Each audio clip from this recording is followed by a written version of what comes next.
Okey, hari ini kita ke projek di Taman Sejahtera Lunas bersama kawan saya. Untuk projek kali ini kita nak tentukan design apa yang kita akan buat dan nak dapatkan progres kerja-kerja renovasi kita pada setakat minggu ni.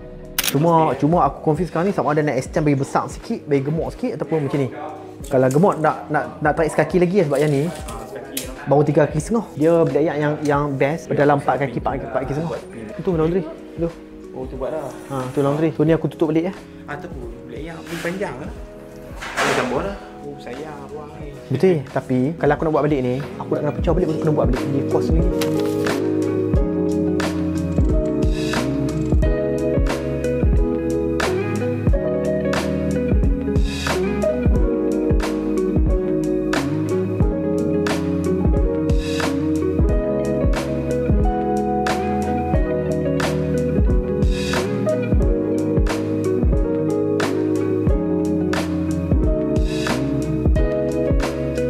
Right, so alhamdulillah kita dah confirm dah nak buat design yang macam mana untuk rumah di Taman Sejahtera tu.